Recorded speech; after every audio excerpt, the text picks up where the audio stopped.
Well, hello everybody. I'll get the screen share started right off the bat, but I wanted the video up so that you could see it wasn't just recorded. Dan hadn't pulled a fast one on you. See it here. I'm hoping that you can all see this at this point. And ready to go. Okay, I'm going to assume there's a thumbs up and everybody can see, and I'm going to go from here. I'm talking today about PSR7 and middleware. You don't need to know what those concepts are because I'm going to tell you about them. My name is Weier Phinney, MWAP on Twitter if you want to tweet at me, although I am ignoring all alerts at this point because I'm giving a talk to you guys.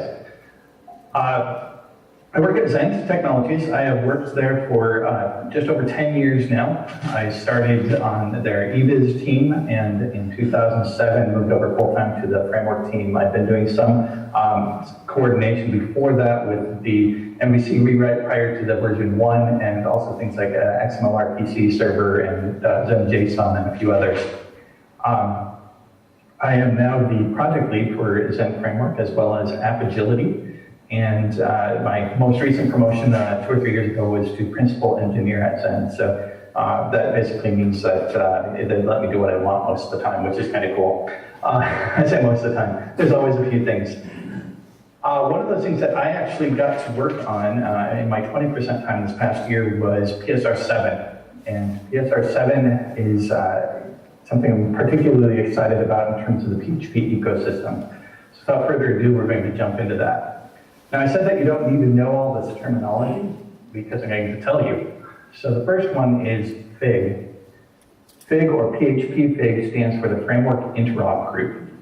This started, I think it was in 2009. A group of us got together at PHP Tech. We were all framework leads or library leads of some sort, or heavily involved in a library, with the exception of people like Cal Evans, who was there representing the community, and Stefan Kupanschap, who has no authority on the Symphony project, but was well known at the time for being involved with Symphony.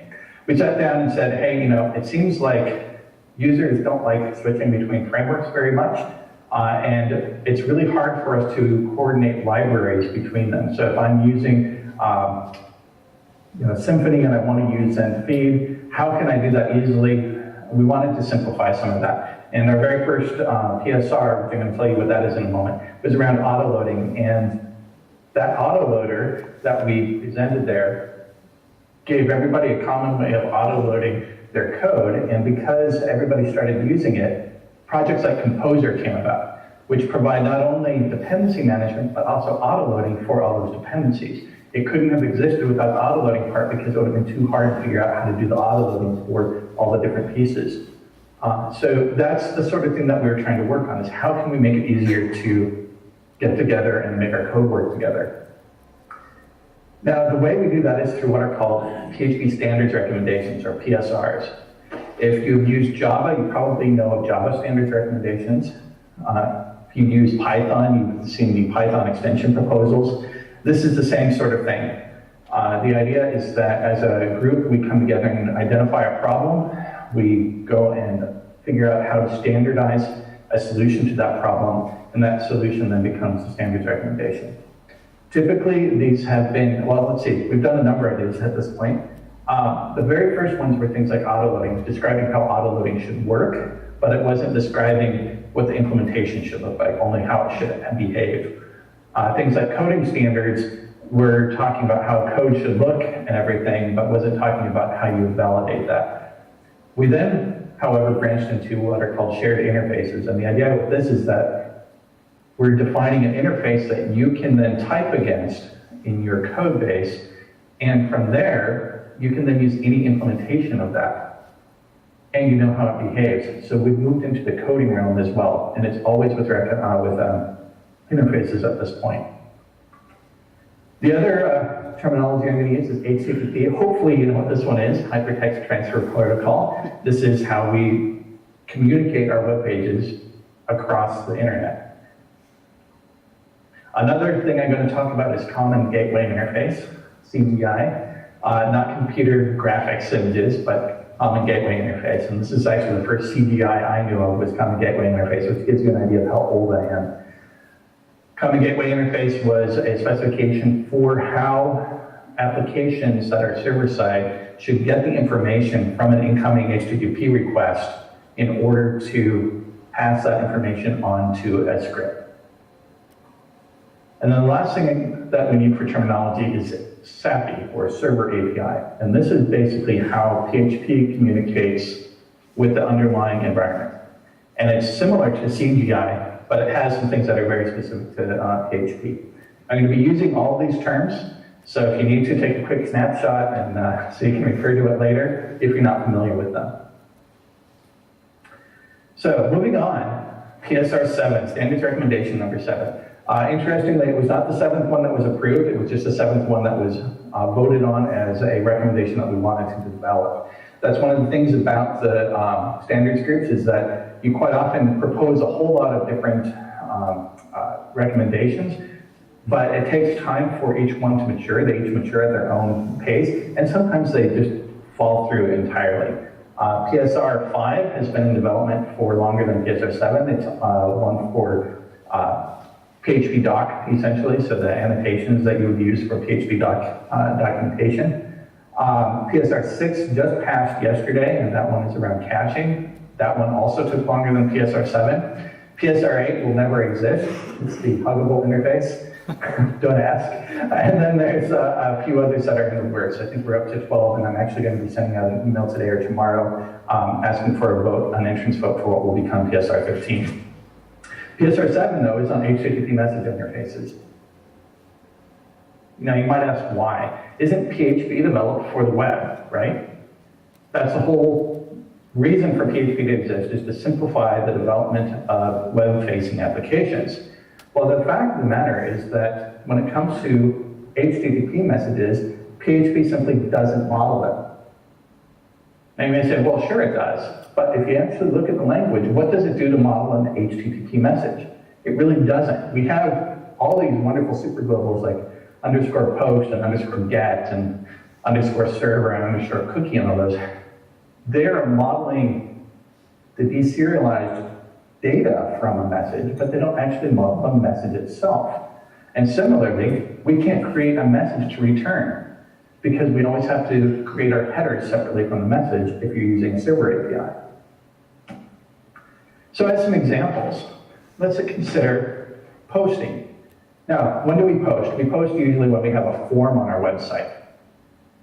We have that form and it submits some data magically over to our server and it comes in as $_post and we're able to do something with it. Now the interesting part about this is that it's actually really, really limited.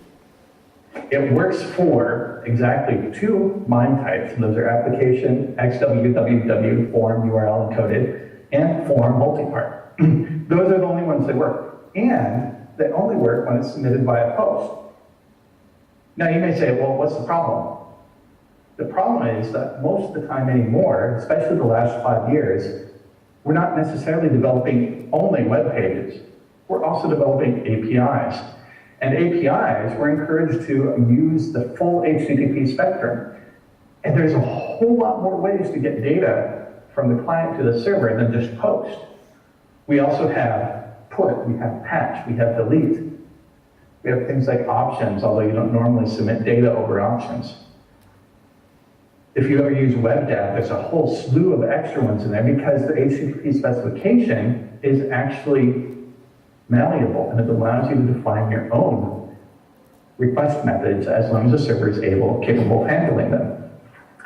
That's great, but we then have a problem because if I want to handle form data in something like put or patch, how do I deserialize it? Or if I want to handle file uploads and I'm not using post, how do I handle that? What if I want to use JSON instead of normal form data? Or what if I want to use XML instead of normal form data? Both of which are quite often what I'm going to be using when I use APIs, correct? So this is a problem. The next problem is HTTP request headers. Now again, you might say, well, what's the problem? Well, they're only available as $_server variables. Now, this is the fun history lesson part for you. Why is this? It's because $_server is essentially the embodiment of CGI. It takes what would normally be the CGI parameters and puts them in the $_server, and from there, we are able to access them. What CGI did was it took the incoming request, it parsed it, and then it created a whole bunch of environment variables, which were then present in the environment when it executed the script that was going to handle the request, which is really cool. What PHP does is that server API goes and takes that information from the web server, and it puts it in their $_server. Now, with that history in mind, this is why everything has, or a header, has an HTTP_ prefix, which is great, except for, here's an interesting part, a number of headers do not come in that way. Anything that begins with content underscore, such as content type, content length, that sort of thing, those don't have the HTTP prefix, so you have to know that. If you were using the if, the IF dash headers, if you're using those and you want to be able to get access to those, you have to know that those also don't get the HTTP prefix. So you have to have a whole bunch of domain knowledge about how PHP is handling these particular things. On top of that, because of the CGI background here, all of the headers are done as all uppercase with underscores, which doesn't reflect how they're come over the Weier at all. And that's something that we often forget as PHP developers, because we're now thinking in HTTP messages, and we're actually working with the spec because we're thinking about REST and all of that. And we forget to make that translation, which means that we can't do things correctly. So those are the problems with HTTP request headers. You have to know to look for them in the _server global variable. They're not all under the same prefix, and the normalization is something that we often forget about. The next part is the request URI. The canonical source is going to vary based on S server API.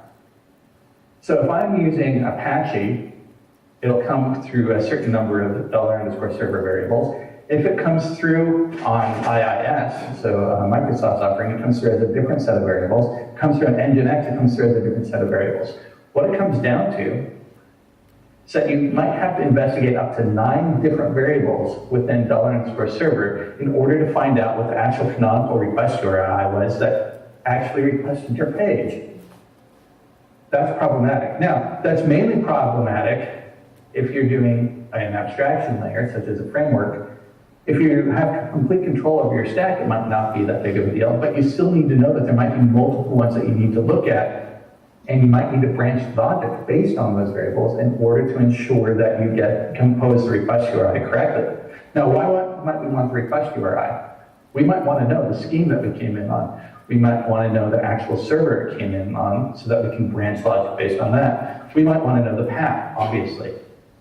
We might even want to know what the actual query string was that came in to see if it differed from what we actually got deserialized in $_get. PHP doesn't handle this for us. We have to know how all this works. Now, don't get me started about file uploads. Actually, you already did. I did. I wrote the deck, right? So here's the thing, is PHP only automatically handles file uploads for post requests. And it has a number of really funky issues with arrays of file uploads. Now, what do I mean by that? Let's say I have a web page where I want people to be allowed to upload multiple files. We'll just give them a single box, but then once they do that, we give them a chance to add another file, and then add another one. And we quite often will use array notation for the files, so we can then count the files and handle them all the same. Now, this is what we might expect for that structure if we know a little bit about how _files actually works, right? So normally, a file upload gets 5 different variables. There's name, type, error. There's 5 others. There's a total of 5 of them. I'm just showing 2 of them right here because the examples get really large. So we might expect that if I had 2 files in here, and they came in as file 0 and files 1, we would expect that this structure, that 0 then gets the normal $_file structure. 1 gets the same structure. Great. What actually happens is this. What actually happens is files is a variable, and it gets an element for each one of the different keys that you normally have in _files. And then each value on that, instead of being a string, is now an array based on all of that. So in order to get all the information for a single one of those files in that array, you have to stitch together the information from all 5 of those items. This is completely unintuitive. It's not how you would expect the engine to work. Worse is that people don't actually know about this most of the time until they encounter it for the first time. To give you an idea of how bad that is, when we were developing PSR7, this came up towards the end that, oh my gosh, we really need to do some sort of workaround file uploads. And I'm like, what do you mean? And they said, well, this is how it operates. I'm like, really? It's like, oh my gosh, have we done that in the Zen framework? And I go to add this functionality in the Zen framework and find out that we did it years and years ago, but I had relied on the framework to take care of it for me for so long that I forgot that this was even a problem. Can you imagine a newbie coming to PHP, handling file uploads, wanting to do arrays of file uploads and encountering this for the first time? It's really, really hard. Now, the next thing that I want to talk about are streams. Now, we're not talking about that nice thing off in the countryside that makes a nice noise and is all wet. We're talking about PHP streams, which are ways for you to get loads of information across the wire using very little CPU or RAM, right? Now, most languages will model HTTP messages as streams. This is true in Python, this is true in Ruby, true in Node.js. It's actually true in PHP as well. PHP goes and abstracts the input and output as streams, but it makes dealing with those actively difficult. So as an example, we have the PHP:// input. This is a stream that represents an input that is coming in over the wire, and I can go and read that. This is great. This is actually how I deal with things like file uploads when I'm not using host. This is how I deal with parsing data that is not in www URL encoded format. I go and I parse the PHP input stream. Now the problem with this is twofold. One, it doesn't contain the headers. It only contains the message body, and that's okay. I can deal with that. But the other part is that before 5.6, that stream was read once. Not just read only, but read once. And that can lead to unexpected issues in terms of cooperation between different libraries. As an example, when we were developing Agility, we wanted to use an OAuth2 server. We didn't want to develop our own. So we went and used OAuth2 server PHP by Brett Schaffer, who now works for Google. And he wrote this really nice engine. And what we needed to be able to do was, on every request, check to see if we have an authorization token in there. And then his library is going to check and see if that authorization token is valid. Now, the way his library is set up is it actually gets an entire request and response that models all that information. So we go and delegate. Well, we were discovering that when we had authentication turned on, we no longer were getting payloads to our various actions within Agility. So if I was hitting a resource endpoint of some sort and I was expecting data to come in, I was getting a null body, and I couldn't figure out what was going on. Well, it was exactly this. It was because PHP input was read once and we were not on 5.6 at that point for the testing. It was coming in blank, and the reason was the OAuth2 server PHP was actually reading it before we were. So we actually had to write a whole layer for translating our request object into his request object so that we could ensure that our content body was populated by the time we were ready to parse the data, which is crazy. Now, when it comes to output streams, it's not too bad. You use PHP output or you use the output buffering mechanisms. However, if you've ever really played with output buffering in PHP, it's a little bit of a black art. You have to understand how the nesting and unwinding happens so that you can ensure that you construct things properly. Most of the frameworks take care of this for you. But if you've ever had to do it manually, it's quite an interesting endeavor. So what this means is that PHP offers all these great features for making it easy to get at data if it comes in certain avenues, right? You're able to use these super globals if things came in just right. But there's enough difficulty and confusion that people end up wanting to use the HTTP messages themselves. And so frameworks come into play. And what happens is every framework then goes and creates their own abstraction. We have one in Zen Framework under Zen HTTP. Symphony has its HTTP kernel. Aura has its own. Back in Zen Framework 1, we had our own. Everybody writes their own abstractions, and it means that every abstraction is incompatible. I cannot just take my request and drop it into a Symphony bundle and have it work. Nor can a Symphony bundle go and drop its request into a Zen Framework controller and have it just work. It just doesn't work that way because they're all different. And it doesn't extend to only frameworks. It also extends to clients. So if you're using an HTTP client such as Guzzle, it's not compatible with Buzz. It's not compatible with the request. There's an HTTP client. They all have their own abstractions. And this causes problems because if I want to go and say, for instance, build a client to a certain API, and for most of the pieces, maybe Buzz request is lighter weight and I can get the work done very quickly. But for Guzzle, I might want to use Guzzle when I'm doing file uploads or handling large files coming back down the wire. And I want to be able to make some sort of abstraction around this. I can't do it easily because the requests and responses are completely different. So I have to write completely different things. I have to learn completely different paradigms in order to go between them. And so people end up specializing on one or the other, or just throwing up their hands in the air and saying, I'm just going to use curl. All of these abstractions mean that we don't talk well together. It means that you as a user have to learn new abstractions anytime you pick up a new framework, a new HTTP client library. And honestly, HTTP message abstraction should be a commodity. It's the baseline for what we do. What we're doing as web developers is working with HTTP messages. So we should have an easy way of doing this. If you look at Ruby, it has wrap. Everybody communicates the same way. If you look at Node.js, the HTTP component is built in.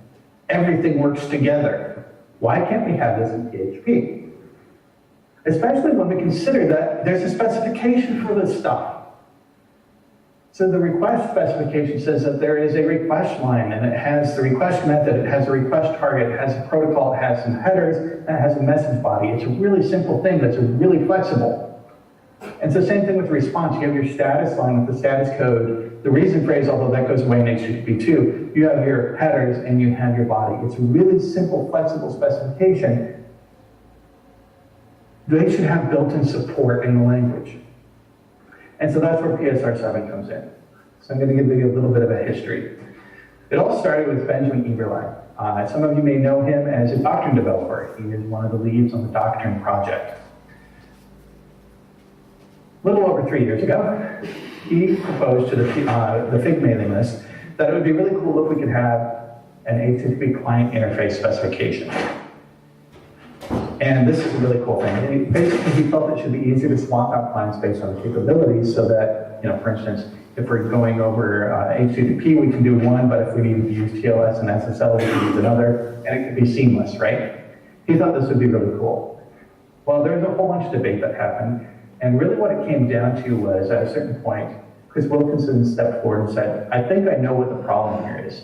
The problem is that we can't agree on what the arguments should be for the client interface because we don't have a concept of HTTP messages. Maybe we should standardize those. And so this was when the official proposal started. It was in December 2012. And so Chris Wilkinson came up with a proposal and came up with a request and a response interface. Actually, it was a message interface that had the common elements like the protocol, the headers, and the message body, and then the separate request and response interface that had the features that were specific to them. So this was pretty cool. And during this time, he also noted that while this all started around client interfaces, it may have use cases in server-side applications. Now, that said, there was a whole bunch of churn. People argued back and forth. And around a year later, we finally went to draft status. And that's when it was actually finally admitted into the as a PSR. And at that point, Michael Dowling, who is the lead on Guzzle, was the editor of this PSR. Michael Dowling, of course, because he's coming from Guzzle, is focusing on the client side aspects. And he's also looking at how can we make it as efficient and as possible for sending requests. So he did a bunch of things. I would say the coolest thing that he did was he said, you know what, the message bodies can't be just streams. They need to be streams. And the reason being that for both client and server-side applications, we need to make this as efficient as possible. And the way we do this is with streams. And that way we can chunk things across with very little memory. He had a lot of pushback on that, so much so that he actually redacted it last August.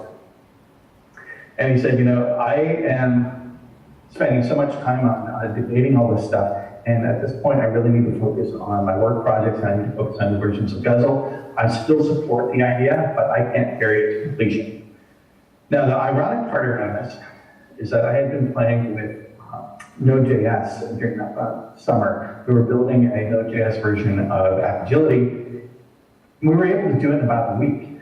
Part of that was we already knew the decisions, but even that, we were able to build it so quickly because Node had this fantastic concept of HTTP messages already built in, which meant that there was all sorts of middleware around for doing things.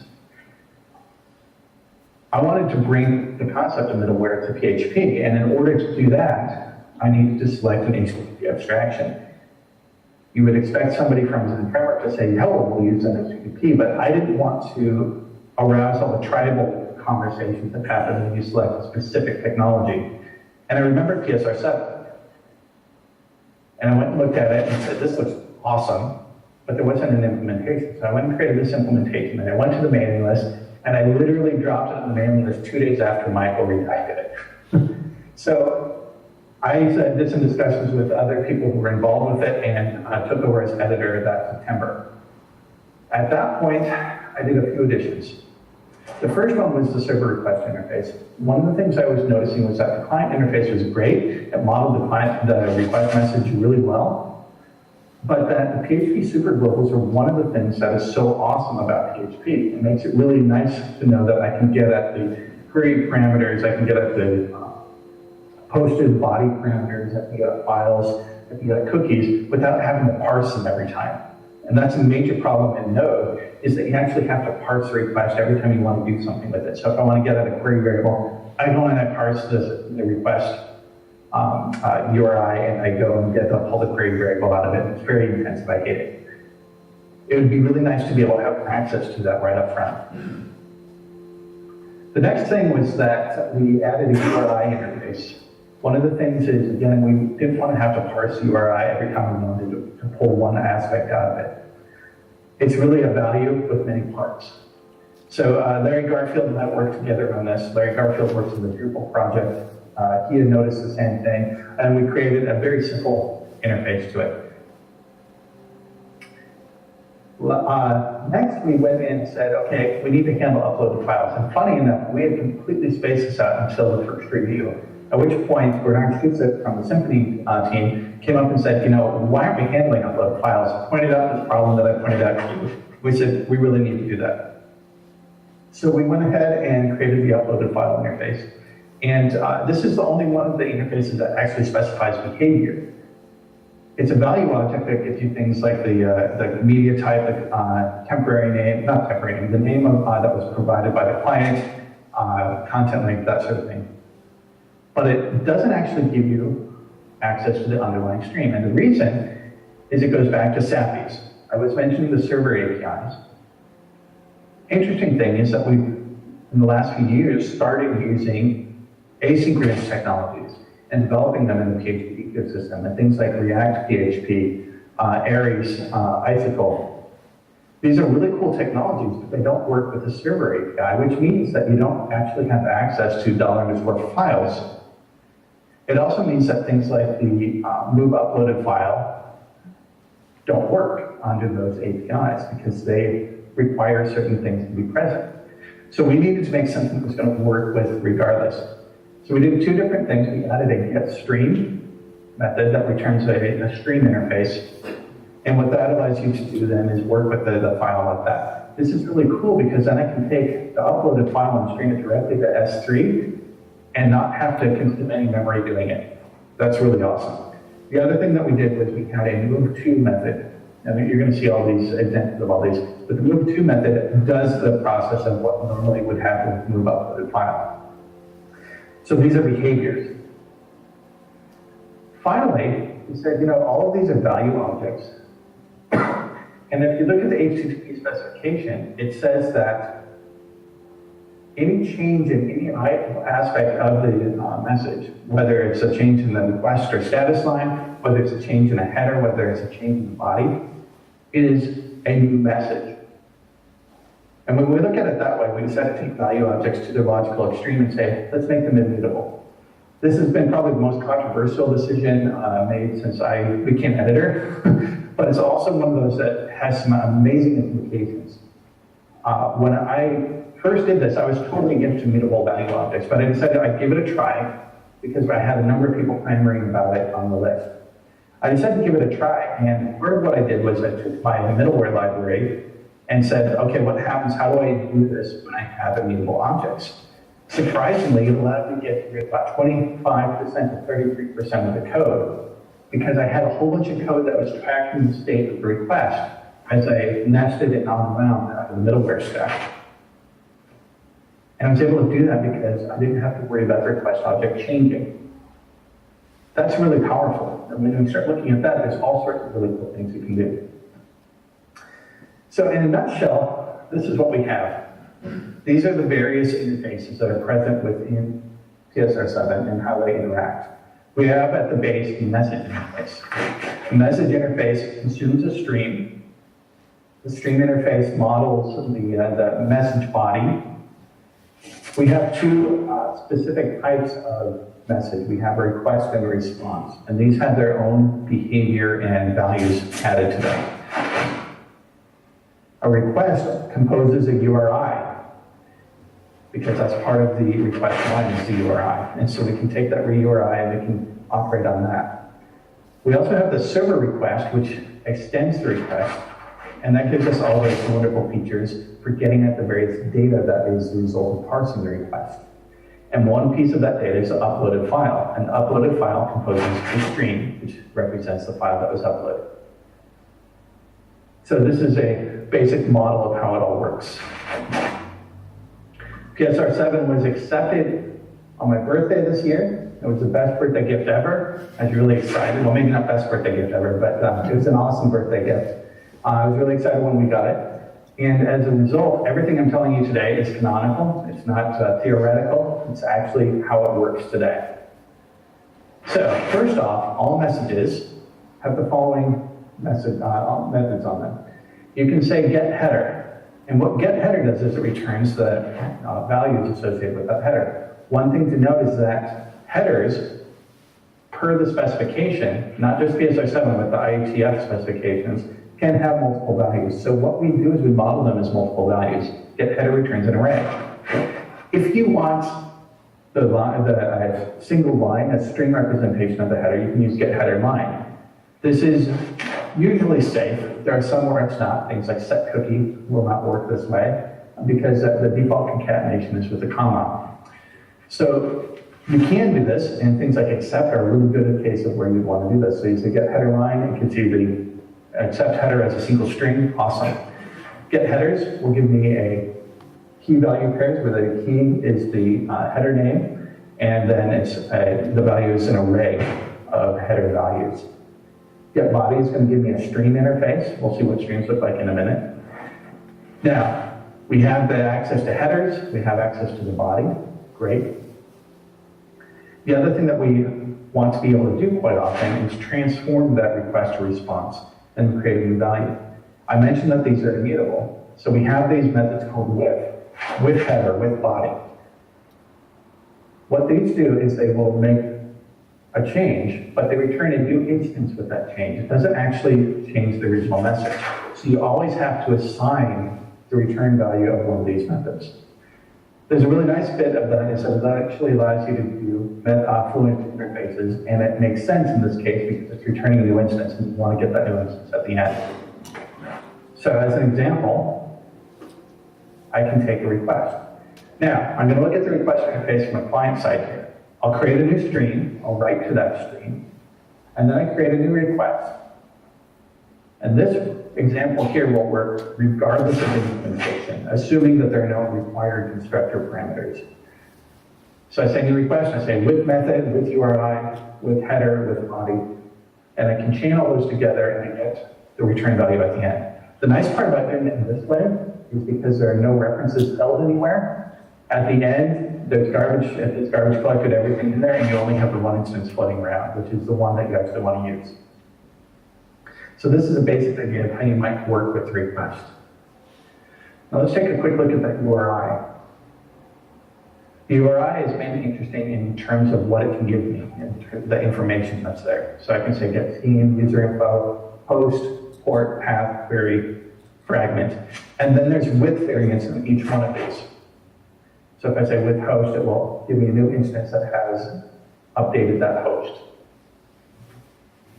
The other part about the URI interface is that we define __2 string, which means you can cast it to a string. So anywhere that you might use a string, you can use a URI instance, which is fantastic.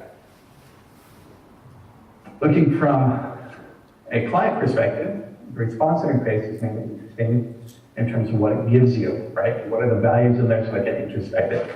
So I can say get status code, get reason phrase. I can, of course, get my headers, and I can get my body. And you'll see here I'm casting the body to a string because the string interface is castable to a string. So then I can JSON decode that and get the information. So this is typical in terms of how you are going to use things in a client. The next thing you'll do is likely want to use this on the server side. And actually, I think there's more uptick in people using the server side than there's client side at this point, which is rather interesting to me. Now, the first line here is actually specific to Zen DF Toros, which is our PSR7 library in the Zen framework. And it's the server request factory from globals. We'll actually go and use the super globals in order to create a server request instance. Once we have that, I can do things like get method, get URI, header line, all the same stuff that I would do with the request. But then there's even more fun stuff. I can parse the body and create a new request with that parsed body, and then I can later grab the values out of that using get parsed body. We use the name parsed body to indicate that it's the value of parsing the request body. These are the data that was inside of there, and it makes no assumptions about how it's serialized or deserialized. It's just, once I get done, here's what I get back. We have get query parameter, get query params, get cookie params, get uploaded files. So these are all the standard ones that you want to get at. This is the stuff that PHP delivers. Now, we had another problem that we wanted to address. Essentially, all frameworks provide some sort of routing, and routing usually allows you to match parameters in the URI and interact with them. So how can we do this in a standard way? When you look at Symphony, those become public properties on HTTP request. When you look at Zen Framework 2, we have a route match object that is passed around inside this event, and the event is the thing that's passed around everywhere. We wanted to come up with some sort of way that people can do this cross-platform. And the way we came up with it is through what are called attributes. So if I have some match params, I can then update and get new instances of the request using the attribute and give the key value pairs in it, which means that later on I can use get attribute in order to get the value of that key.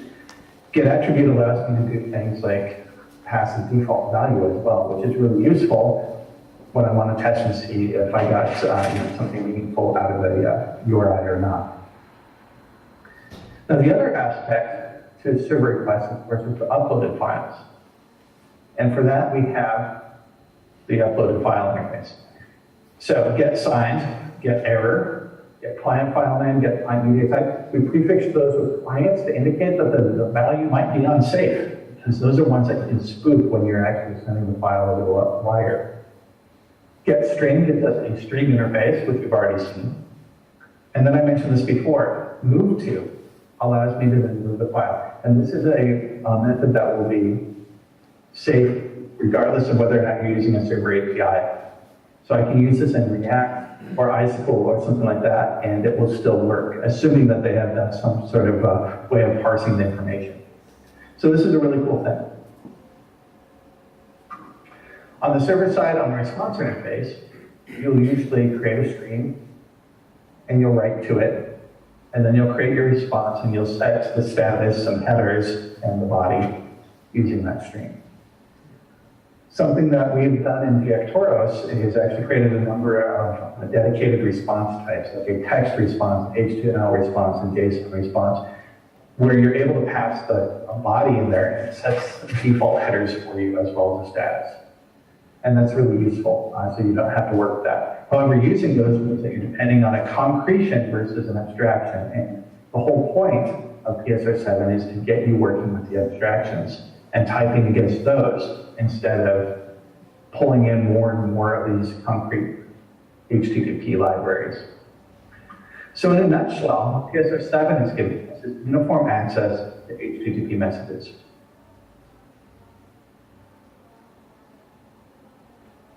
Now you might say, who cares? Why don't you just use one of the existing abstractions like the Symphony HTTP kernel? Now that's perfectly valid, but having uniform interfaces enables us to do some really cool things. And one of those really cool middleware. Middle what? Middleware is simply code that's between a request and a response. It transforms a request into a response. Now, why would we use this? Where would we use this? It's typically used in server-side applications. And it was popularized originally with PEP33, which was also called Web Server Gateway Interface. It was a Python thing called WSGI. Now, Python WSGI was really cool. It basically changed how things are done in the Python arena. Ruby then adopted this form of it with Rack. Node has had it built in through its HTTP. Well, it hasn't had it built in. It had its HTTP abstractions, and a couple of middleware libraries came out of it. In each of those languages, they don't have the same sort of server APIs that we have in PHP. And so middleware is actually how you create web servers as well as web applications. And so it actually does incoming request and decomposes it into the request and response objects, or in some cases it's parameters and streams that are used directly. It's also being used in some some client-side libraries. Mozilla is using this in its most recent versions. It's using some form of middleware. Now, at its most basic and most literal interpretation, it's a function that has a server request interface that returns a response. This is the most literal interpretation of the pattern. Laravel 5 and Looming use this pattern. Stack PHP kind of uses this pattern. It has some other arguments based on what the HTTP kernel provides, but it's essentially this. Now, this is a really cool idea, but it means that you have to have some sort of concrete response that you're returning, which means that you have a dependency on a concrete response type. So you still have some sort of dependencies that you have to manage, other than just the interfaces. So the next most common one that we see pop up is one that also injects a response. So you get a function that accepts a request interface, a response interface, and returns a response interface. This is essentially then Framework 2's dispatchable interface. What it does is it separates, and basically it allows you to remove the dependency on a concrete response, which is great. I can just operate on that response that's given to me and return a new version of that response based on calling the with methods, which is really nice. Now we have a new problem then, and that is how you accomplish complex behavior. So as an example, let's say I want to parse a incoming body, and I want to do some routing. I want to do some logging and some caching. How do I do all of that? Do I have to do it all in one function? No. What you do is you do it by composing middleware. So as an example here, we have some middleware that composes other middleware for its constructor. So we have some other middleware that is injected in the constructor. When our middleware is invoked, we actually call that middleware. I'm going to highlight that line here. We call the middleware that was passed to us, and then we do something with the response and return it, which is really cool. So this is how you would go about doing it. Now this is going to rely, however, on a convention. And that convention is somehow getting the middleware that I want to nest into my middleware. Now I can do that through dependency injection. I can have a convention around it. A convention might be that it's a public property called app, or it might be a method that I have to have for injecting the application, that sort of thing. Now when I do that, however, it means that I'm dependent on a concretion or a convention, which is really hard. I don't like that. I want to reduce my dependencies. I want to reduce my ties to specific frameworks. So the next style I'll show you passes a third argument, and that's a next argument that's callable. That next represents the next middleware to call. So when I invoke that what happens is I have my method that has request response next. And inside of here I might do some stuff, but at the end, if I need to do more, I call next. That's pretty cool. That allows me to decouple from the framework. And so as long as whatever it is invoking me passes the next one in the line, I don't care what that looks like. I don't have to care about making sure it gets injected into my object. It means that I can use closures if I want to for my middleware. Everything's great. So this middleware allows me to do some very complex things using what's called the Unix philosophy, which is simply creating complex behavior by piping schemes between single-purpose utilities. And the single-purpose utilities here are middleware. We're seeing this last style here. It's being seen in a whole bunch of different modern PSR7 libraries that are coming out. Sun 3, which was just released yesterday, uses this pattern. Relay, which is from the Weier project, uses this pattern. And Strategility and Expressive from Zen Framework both use this pattern. So it's becoming the predominant one. The reason is that it allows you to use whatever middleware runner you want and not depend on the middleware runner, not depend on the HTTP abstraction. All you are depending on is PSR7, which is awesome. So why is it important? It's important because of just that.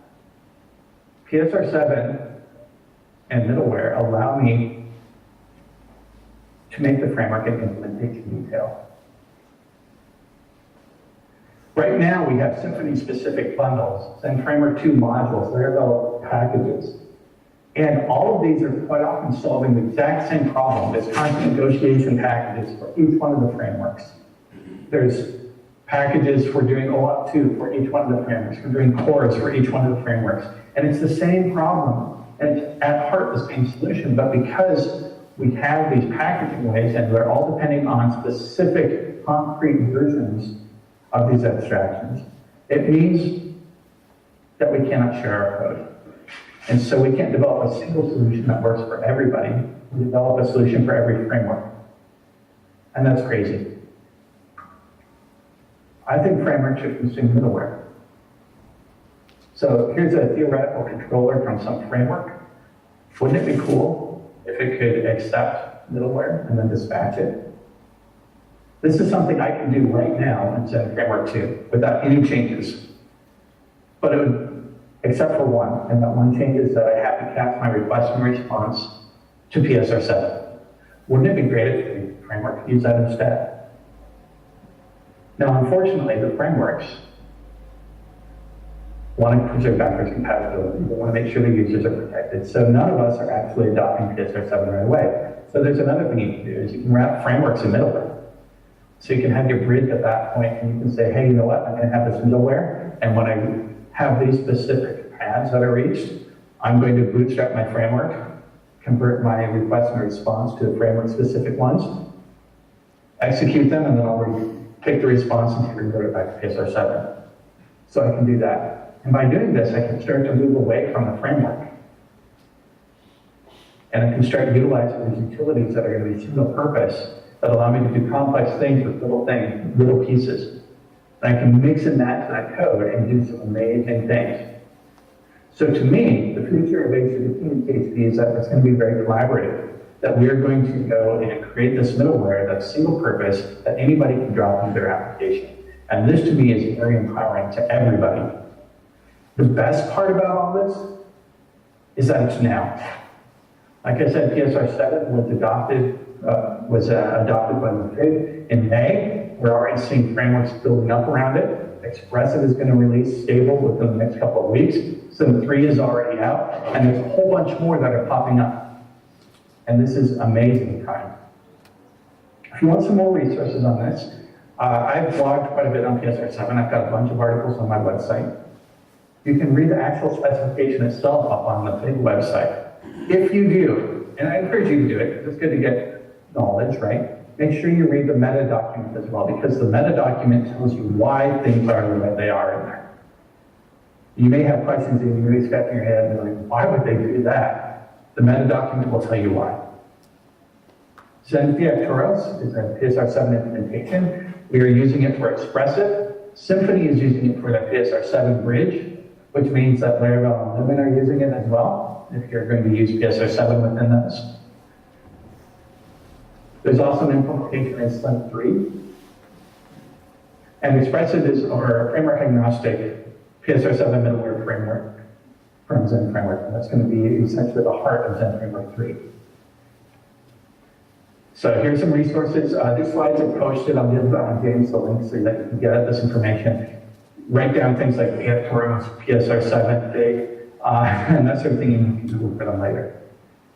Thank you for joining me today, or this evening rather for you. You have to remember I'm 6 hours different from you.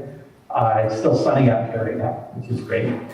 I would love to have some feedback on the talk, so join the link here. And of course, you can always reach me at any of these locations on the web as well. I can take questions at this point if James wants to go and move the microphone around. Cool. If you've got any questions, stick your hand up and I'll bring over the microphone. Joe? Any questions? Everyone understand? Okay. Come on, everybody. We got nothing. Nothing. Oh, man. They're a quiet bunch tonight, I think. Okay. All right. Can everyone give Matthew a round of applause, please?